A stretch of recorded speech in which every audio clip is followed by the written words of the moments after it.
minha simpatia, o meu amor a Anita Garibaldi é uma coisa que transcende a compreensão. Mas parece que há algum vínculo através do éter que me identifica com a personalidade de Anita Garibaldi. Não há uma explicação plausível materialmente como é que aconteceu. Eu me apaixonei pela Anita. É uma paixão. Wolfgang Ludwig Rau nasceu na Suíça em 1916. José Maria Garibaldi em Nice, em 1807. Ana Maria de Jesus Ribeiro em Santa Catarina, em 1820. Separados no espaço e no tempo, os três formam um estranho triângulo amoroso.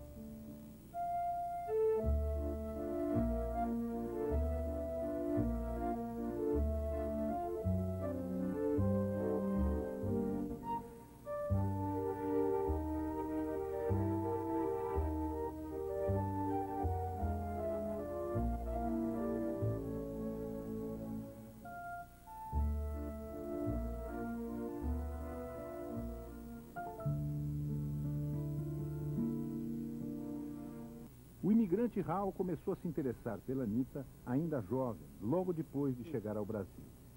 Aprendi a falar português, levei uns 3 anos. Então, no meio dos moços se falava que a Anita Garibaldi esteve em Lages, que o Garibaldi esteve em Lages e tal.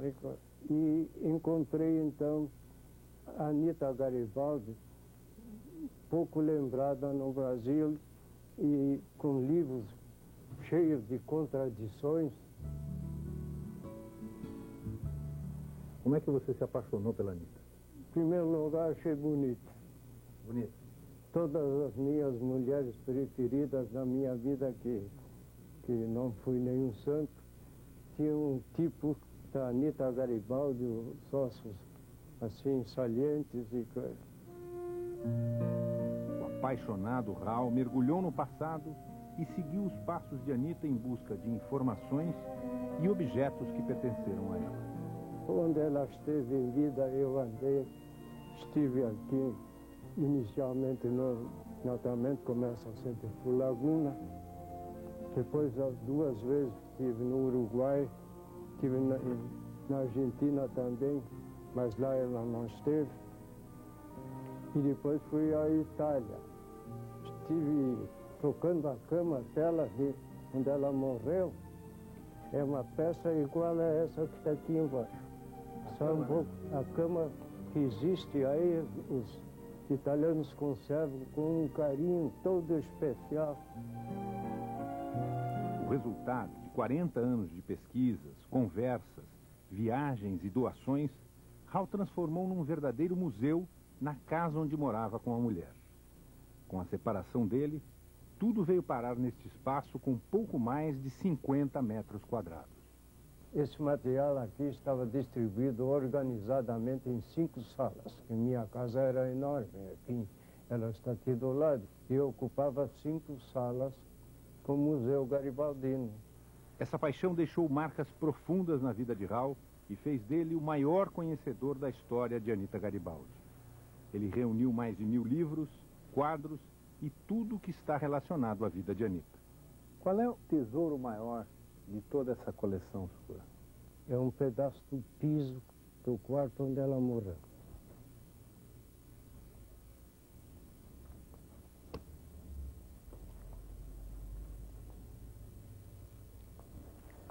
Um caquinho de pedra. E um quadro que o Civitati fez a meu pedido, que está pendurado ali.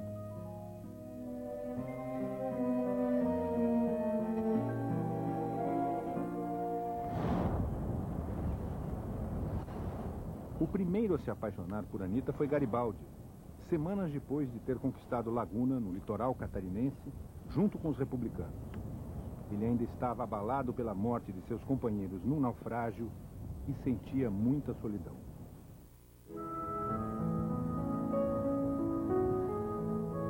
Não via mais os amigos que quase preenchiam a ausência da minha pátria.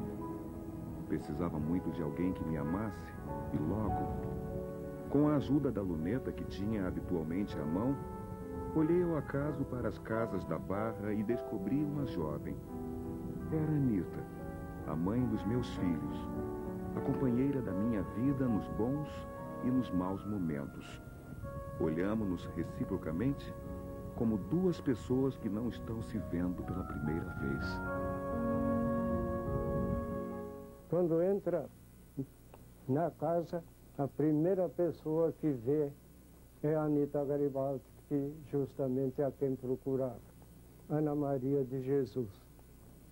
E quando olhou para ela, os dois se olharam e teve então aquela faísca masculina, feminina que todos nós conhecemos, de amor à primeira vista mesmo, como se diz. E o Garibaldi, ousadamente, disse diretamente a ela: você tem que ser minha.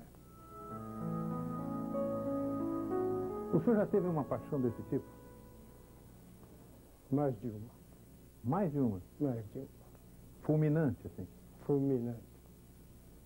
E com consequências muitas vezes pesadas. Pesadas e pesarosas, inclusive.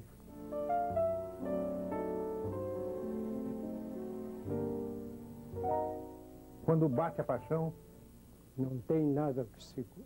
O senhor acha que no caso Garibaldi e Anita viveram isso? Viveram isso, era impossível frear. Impossível.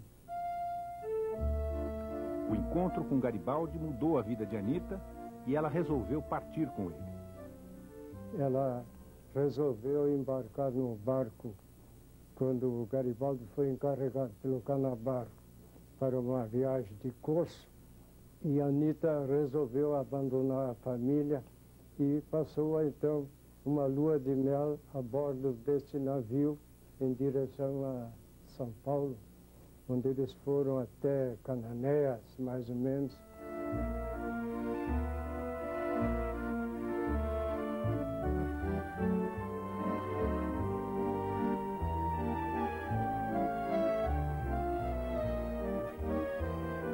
Quando Garibaldi se apaixonou por Anita, ela já era casada.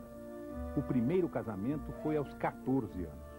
Casou com o sapateiro Manuel Duarte de Aguiar, que era natural aqui da ilha de Santa Catarina. Ele era natural daqui, da Barra da Lagoa, e era alfabetizado. Interessante é isso, que a Anita não teve oportunidade porque o pai faleceu cedo aí de tifo. Nesta época, a vida era difícil em Laguna e o casamento com o sapateiro Manuel era um problema para Anita. Ele pescava à noite na lagoa, deixava a Anita de lado, bebia muito, era bêbado, ele bebia muita cachaça. E era Manuel dos Cachorros, que é o apelido que ele tem até hoje na Laguna, o pessoal logo sabe quem é. A história dele é um mistério que não se esclareceu, que há autores que acham que algum marinheiro, para agradar o Garibaldi, o degolou quando os farrapos se retiraram e praticaram outras barbaridades, inclusive com o padre Vigário, que lá, e depois de morto, castraram ainda. O senhor acha que foi isso que aconteceu? Ou eu acho mais provável que ele acompanhou a retirada do comandante da Força Imperial lá, quando se retirou para Garopaba, ele acompanhou.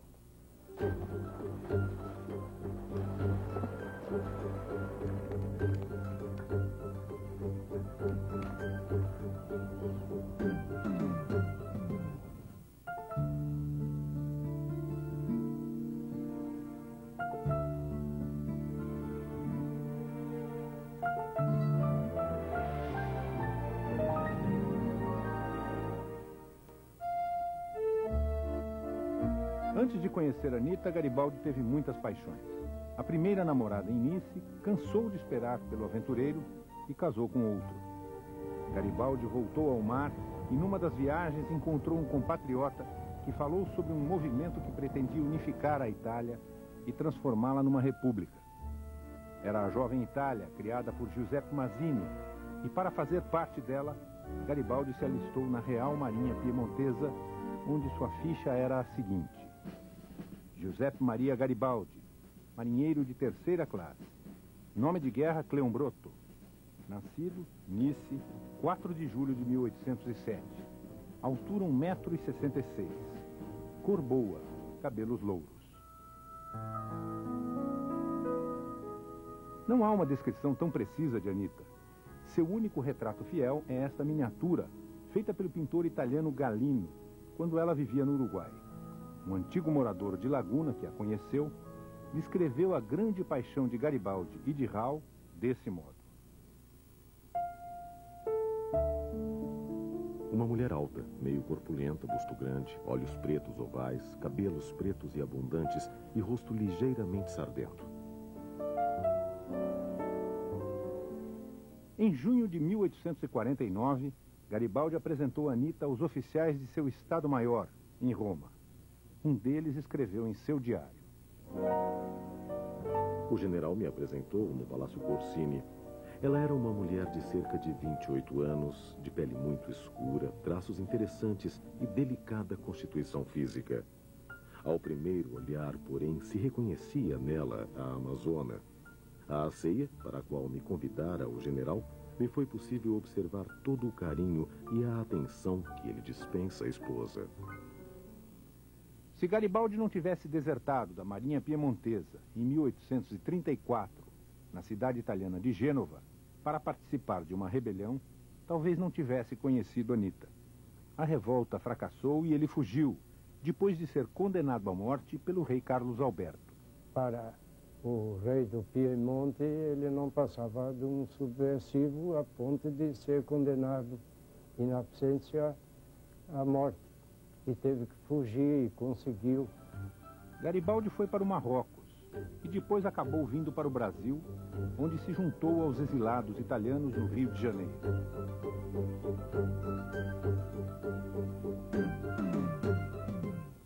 Dom Pedro I tinha renunciado ao trono brasileiro e voltado a Portugal, e seu filho era apenas um garoto. O país era governado pela regência e as rebeliões se multiplicavam. A do Rio Grande do Sul, liderada por estancieiros que queriam mais autonomia e menos impostos sobre o charque, era chamada de Farroupilha e proclamou a República de Piratini.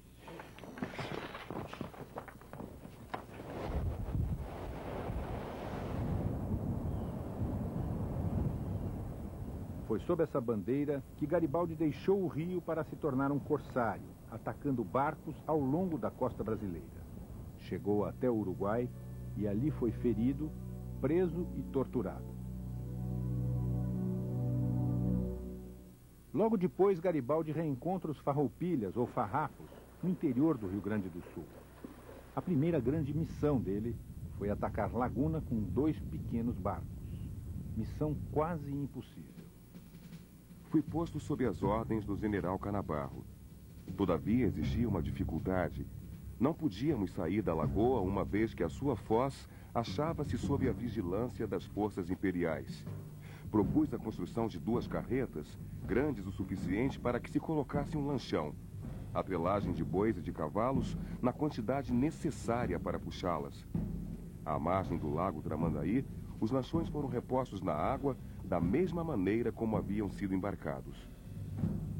Os lanchões ele construiu lá em Camaquã, idealizou ele o duplo eixo, o chamado duplo eixo, que são 2 rodas enormes, mas muito próximas, 4 rodas muito próximas uma da outra, para que pudesse fazer curvas. Depois de percorrer 100 quilômetros por terra, os lanchões chegaram às margens do lago Tramandaí, mas o pior estava por acontecer.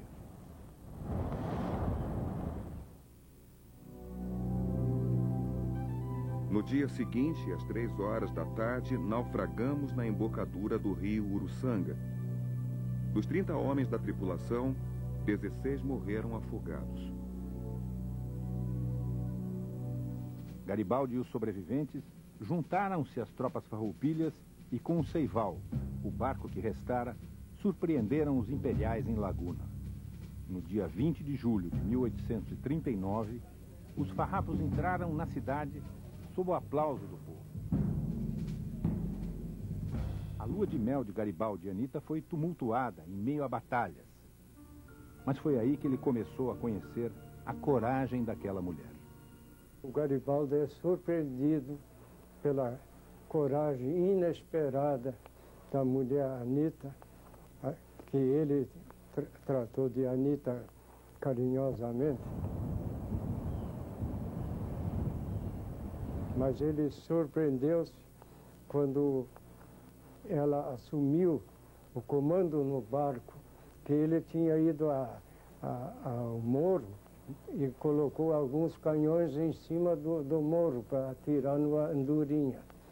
E ela ficou a bordo e pegou a tocha, e devia já haver lá tudo isso preparado, e deu o primeiro tiro no navio Andorinha. Foi a Anita Garibaldi que deu. E os marinheiros, a maioria acovardada pelo navio de guerra grande do Império, e desceram ao porão, e ela, de espada em punho, foi buscá-los, chamando-os de covardes e coisas.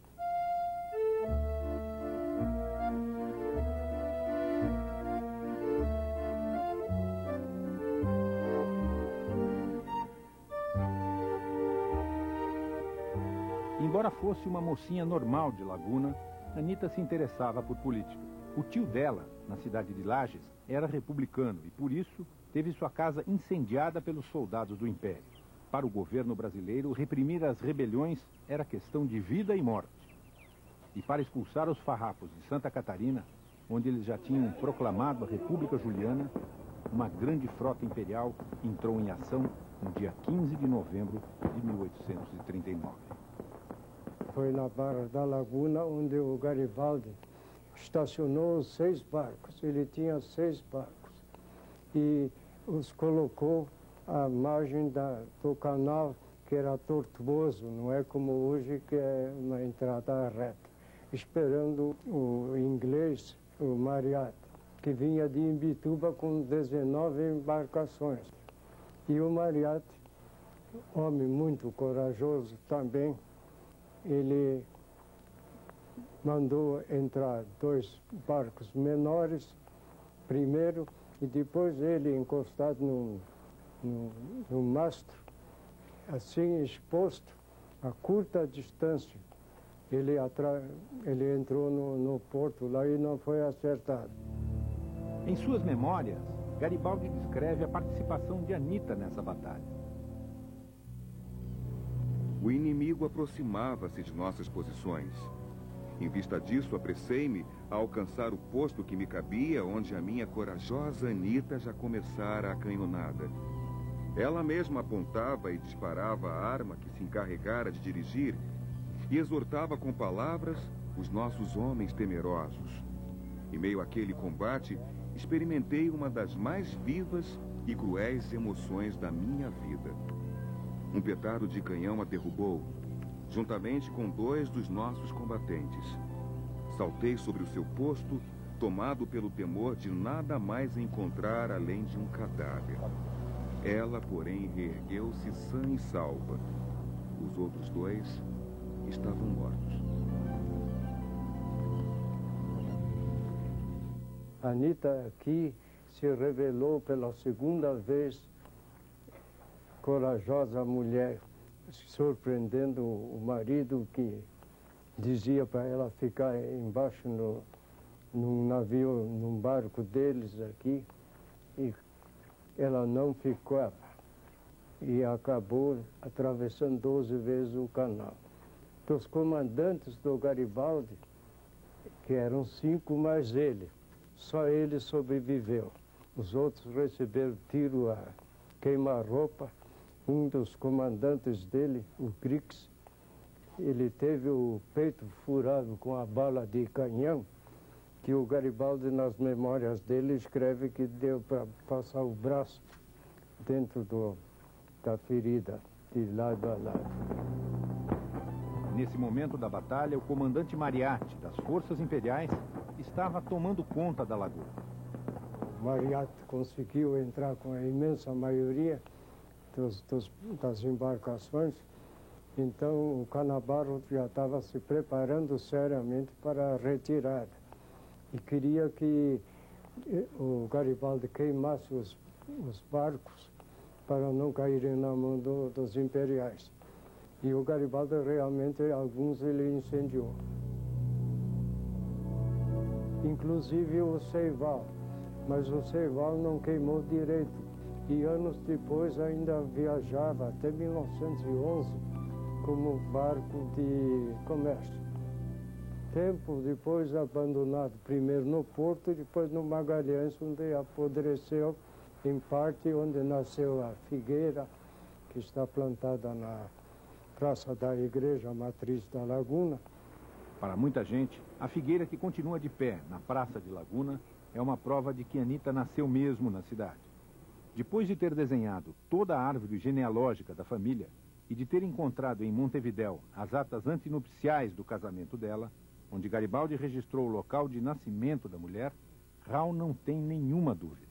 Defendo, e com toda a razão, o nascimento de Anita como lagunense.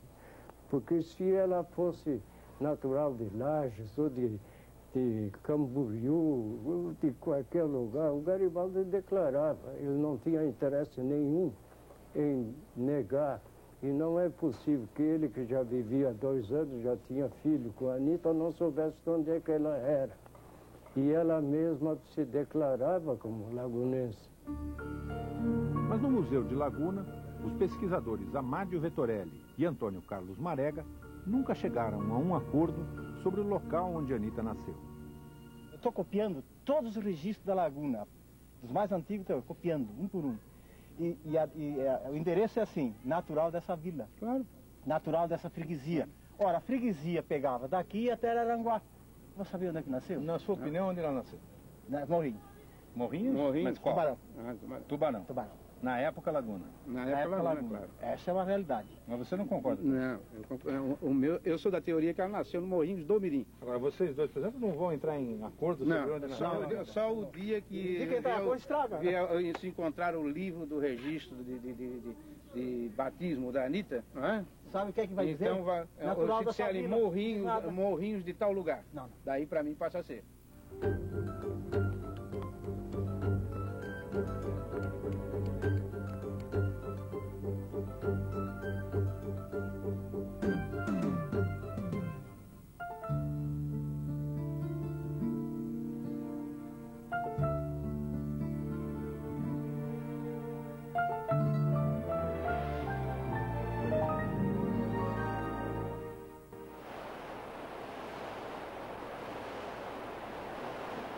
Garibaldi e Anita foram expulsos de Laguna. Seguiram as tropas gaúchas rumo ao Planalto Catarinense e, mais tarde, participaram da Batalha de Curitibanos contra os soldados imperiais. Eu marchava a cavalo com a dona da minha alma, digna da admiração universal e lançando-me em uma carreira que, mais que a Batalha do Mar, tinha para mim atrativos imensos. A minha Anita era meu tesouro, não menos fervorosa que eu pela sacrossanta causa do povo. Ela encarava as batalhas como brincadeiras e as privações da vida do campo como um passatempo. Por isso, fosse como fosse, o amanhã parecia sorrir afortunado e os espaçosos desertos americanos mais agradáveis e belos.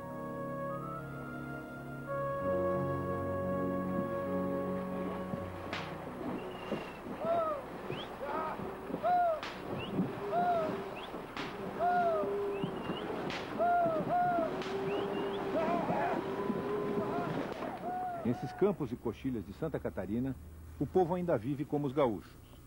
A mesma intimidade com o cavalo, o mesmo mate que roda de mão em mão, o mesmo poncho. o mesmo fogo de chão que aquece os ossos e assa a carne nos dias frios de inverno. Mas no tempo em que Anita andou por aqui, a beleza e a calma escondiam uma ameaça: os soldados imperiais em busca dos farrapos, seus inimigos.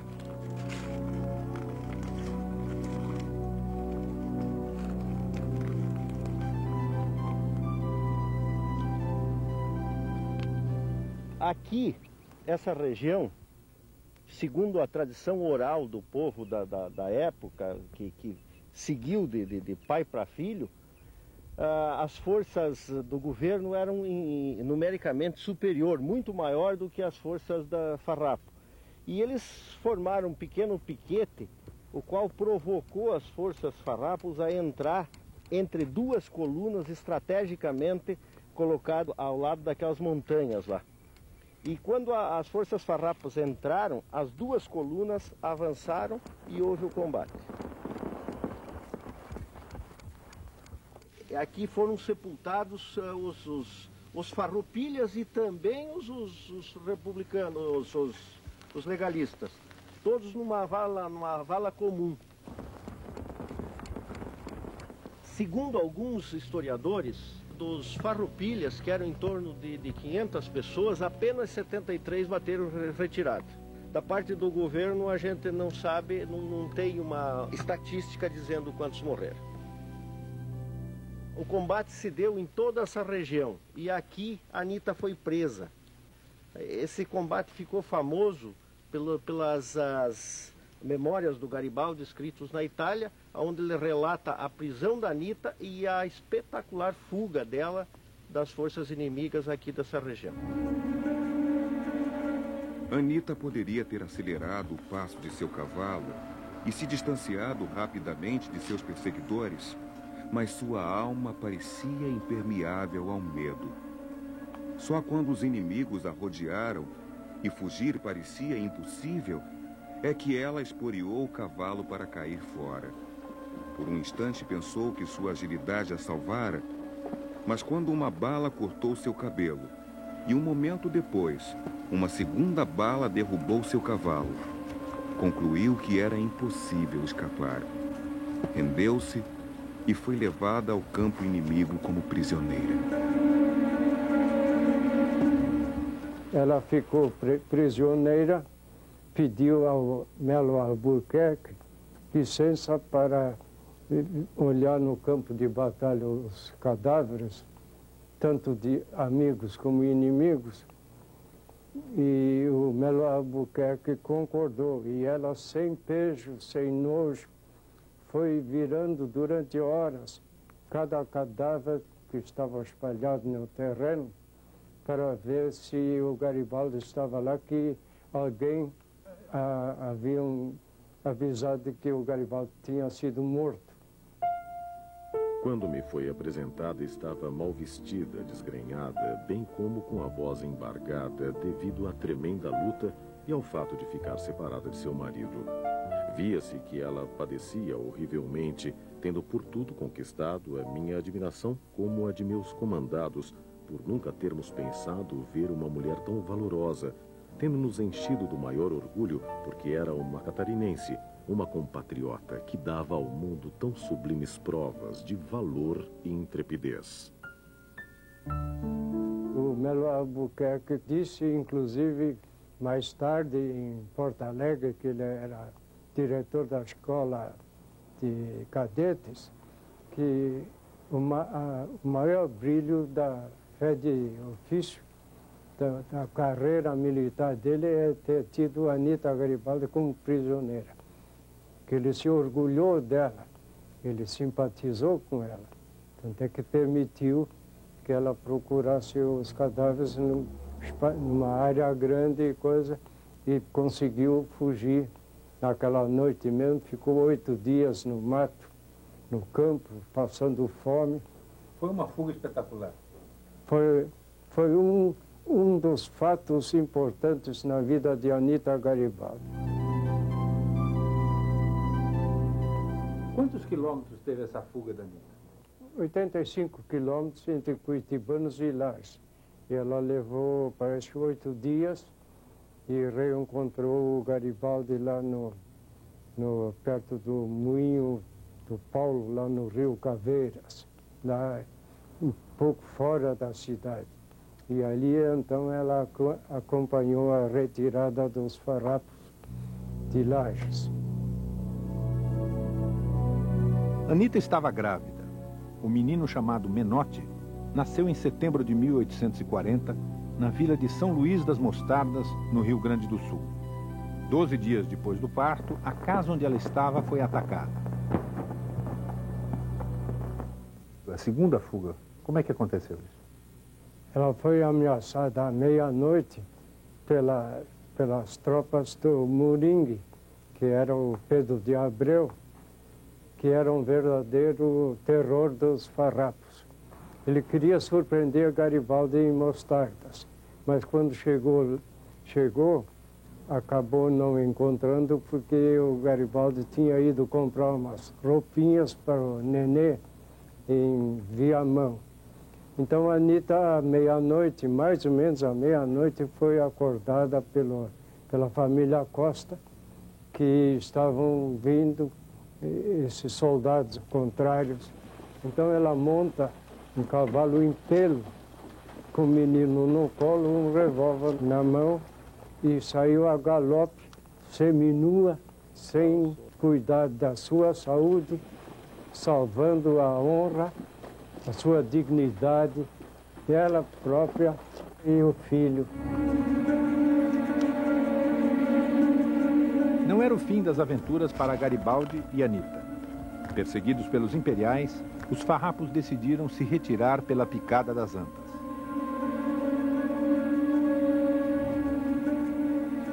É moda na época, os soldados em longas marchas se faziam acompanhar das famílias.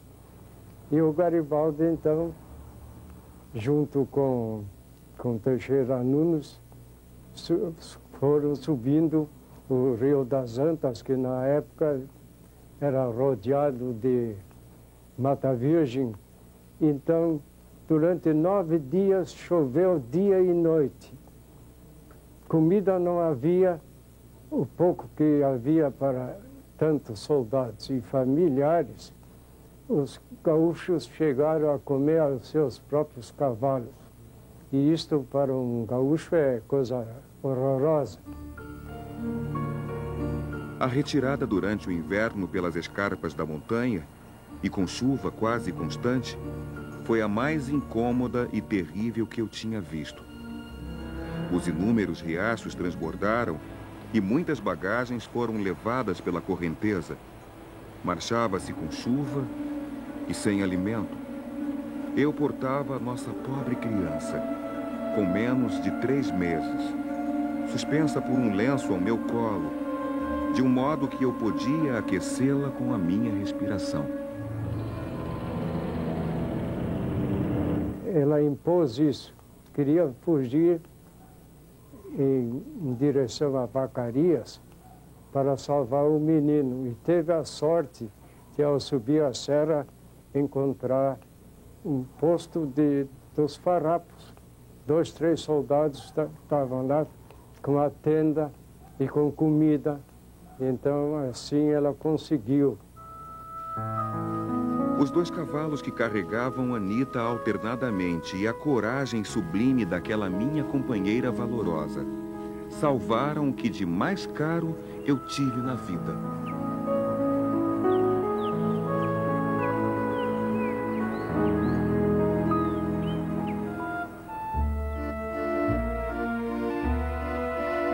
Seis anos de aventuras e perigos não cansaram Garibaldi, mas agora ele tinha uma família. Depois da Batalha de Curitibanos, ele pede dispensa e vai para Montevidéu com Anita e o filho. A Anita foi para Montevidéu e a vida dela mudou lá. Tiveram um início muito pobre, e Garibaldi, durante a vida dele toda, foi pobre. Mas ali, exageradamente, eles foram acolhidos lá por um irmão de maçonaria, e ele dava aulas particulares, o Garibaldi.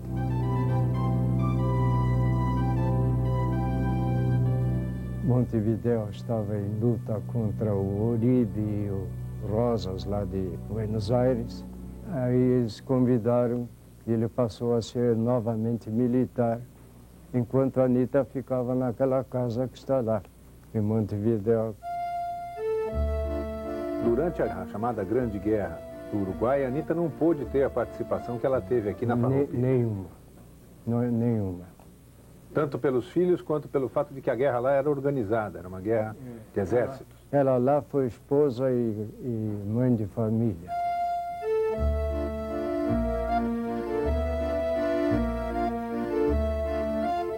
E ela teve vários filhos lá, um atrás do outro. O brasileiro Menotti, ela já levou lá, era o mais velho. E lá teve mais 3, se não me engano, né? Ricciotti, a Rosita e a Teresita, que casou com um oficial italiano e teve 16 ou 18 filhos.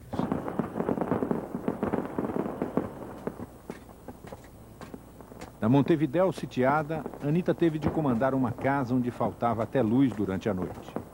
O salário de Garibaldi era igual ao dos soldados, e a ração de guerra não incluía as velas que se usavam para a iluminação. Ali ela já mostrou de que durante aqueles serões em Montevideo à noite, que o Garibaldi recebia muitas pessoas intelectuais, e mesmo à luz da vela eles conversavam, e a Anita, como brasileira inteligente como ela era, ela assimilou bastante conhecimento, tanto é que o Garibaldi nunca na Itália precisou se envergonhar de estar com uma mulher semi-analfabeta, que não se percebia. Embora não tivesse nenhum documento que provasse a morte de seu primeiro marido, Anita e Garibaldi se casaram em Montevideo no dia 26 de março de 1842, na igreja de São Francisco.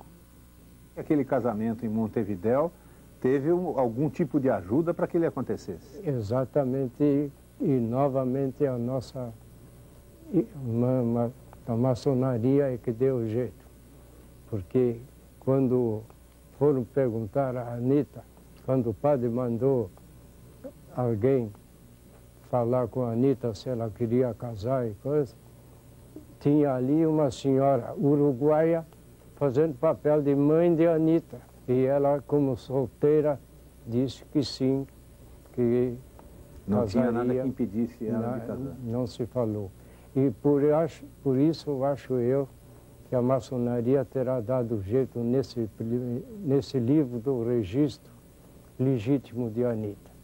A guerra no Uruguai entrou num compasso de espera, mas na Itália as coisas pareciam mudar. E Garibaldi parte para a Itália.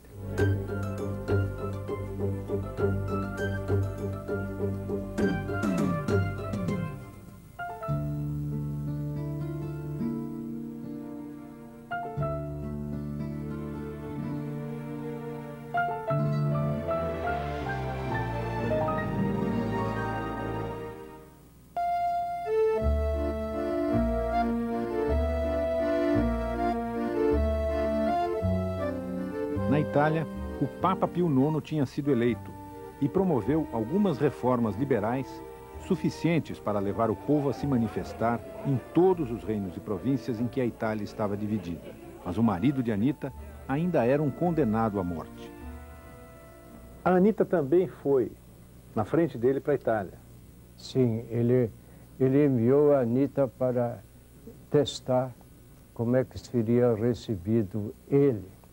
Isso foi uma ação política diplomática, que ele ficou ainda meses aqui em Montevideo.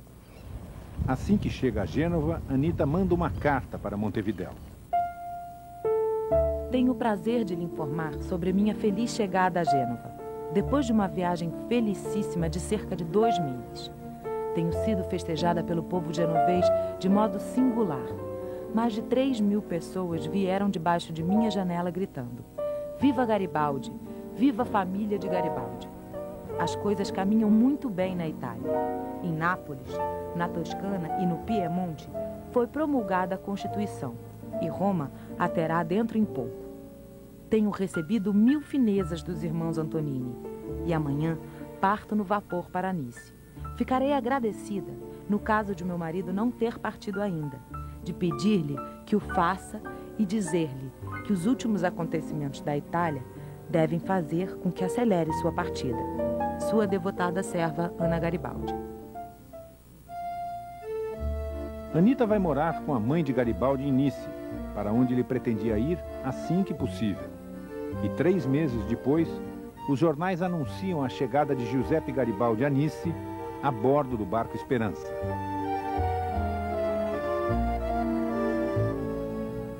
Dias depois, Garibaldi ofereceu ao rei do Piemonte e da Sardenha, Carlos Alberto, 60 homens para lutar.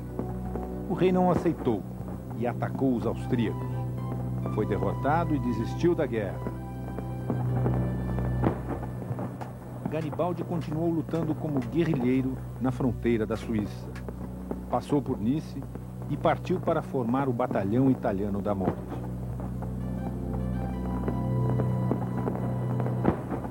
Anita Garibaldi, deixando os filhos com a sogra bem cuidados, ia visitar o Garibaldi pela Itália afora.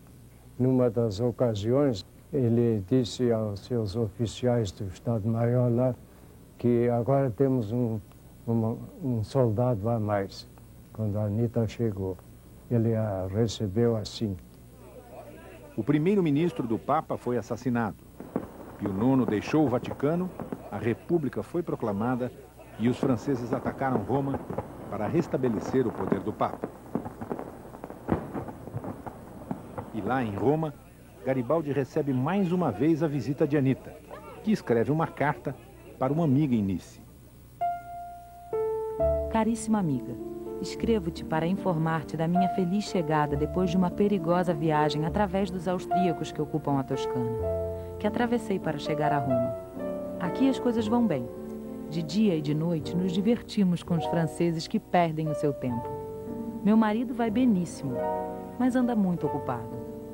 Peço-te que saúdes teu marido e que beijes por mim, teus filhos. Minha lembrança ao senhor Camilo, a tua mãe e a todos os amigos. Tua afeiçoadíssima Anita Garibaldi. Quando ela foi para Roma, ela já sabia que a luta estava perdida, né? Talvez não soubesse. Notícias naquela época não corriam tão depressa. Uma carta demorava semanas.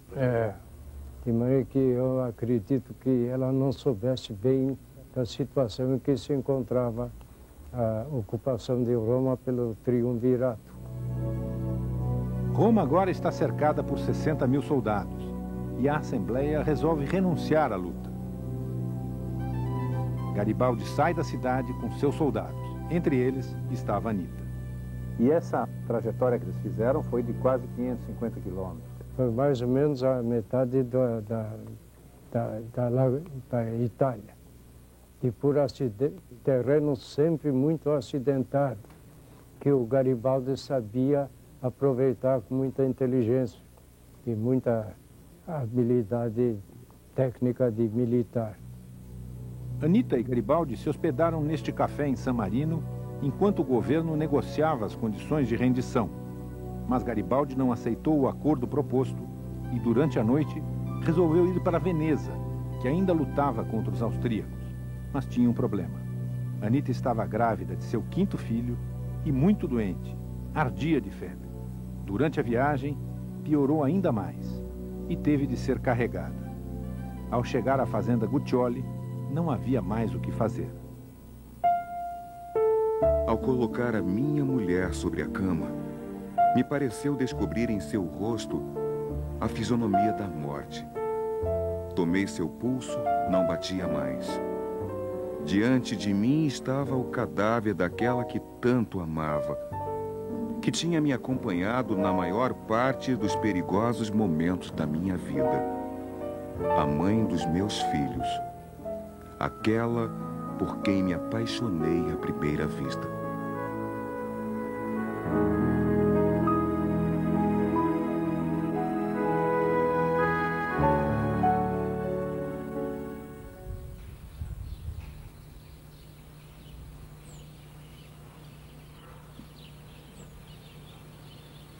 Arrivò qui con Garibaldi che lei stava morendo. Arrivarono poi in quella stanzetta lì dove Anita purtroppo morì. Anita era in stati interessanti di 6 mesi e morì di malaria, insomma. Si era presa la malaria e lì morì. Garibaldi dovette fuggire in fretta perché era inseguito. A causa mortis é uma dúvida que paira febril. Agora, não se sabe se era a febre amarela. Havia também a febre do feno. O prefácio do meu livro foi feito por um médico muito competente, historiador, Oswaldo Rodrigues Cabral. Ele admite a hipótese de uma febre que ele chamou de quaternã. Eu não conheço medicina. Ela morreu febril. Durante 6 dias, o corpo de Anita ficou numa cova rasa. Quando foi descoberto, Garibaldi tornou-se suspeito de ter estrangulado a mulher. Os que enterraram a Anita amarraram a corda no pescoço e puxaram o cadáver pela corda, deixando marcado o pescoço. E que fez com que o médico que fez a necrópsia achou que ela teria sido enforcada, mas esse médico mesmo retifica em seguida, porque há uma confissão que esclareceu que absolutamente Garibaldi não fez isso. E tudo continua lá como era naquela época. Com todo o respeito. O piso desgastado de tantos visitantes, o gradil de ferro da escadaria é mantida. O quarto não é grande. A cama tem alguma coroa envelhecida, alguma placa, e o fazendeiro lá, ele não utiliza essa parte da casa, é totalmente reservada à visitação pública.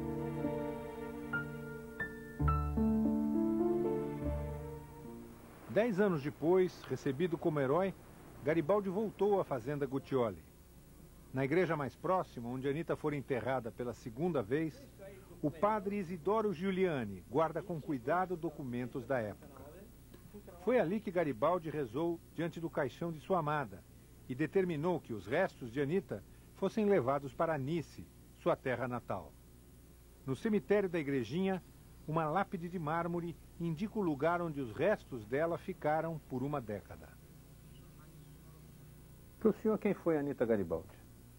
Difícil, não estava preparado de forma nenhuma para responder.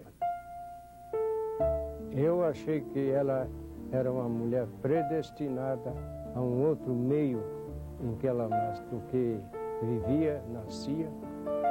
Ela já tinha tendências para a liberdade da mulher em relação ao homem, não ser tão subordinada. Estava 100 anos à frente dos direitos da mulher de hoje. Ela tinha uma compreensão indescritível de saber que o Garibaldi era destinado a ir até onde foi, até ser unificador da Itália, como se tornou. Ela foi heroína porque, para igualar-se ao marido, ela estava disposta a dar a sua própria vida pelo homem que amava.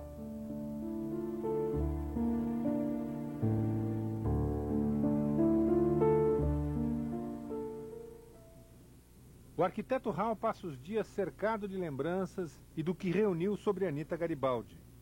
Neste pequeno espaço, guarda 40 anos de pesquisas e um sentimento profundo.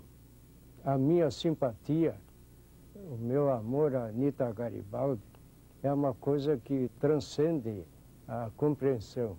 Não há uma explicação plausível materialmente como é que aconteceu que esse Rau que está sentado aqui se apaixona por uma heroína morta, a não ser a influência paterna, que o papai era garibaldino. Talvez algum raciocínio, alguma coisa que vinha, não sei de onde, eu me apaixonei pela Anita. Se o senhor tivesse a possibilidade de conhecer a Anita pessoalmente, o que o senhor gostaria de dizer para ela? Eu fiz coisa parecida como o Garibaldi fez com outras pessoas durante a minha longa vida de 83 anos. Talvez eu me encorajasse a repetir ou dizer em língua alemã ou portuguesa o que o Garibaldi disse para ela em Laguna em italiano. O que é que ele disse? Você tem que ser minha.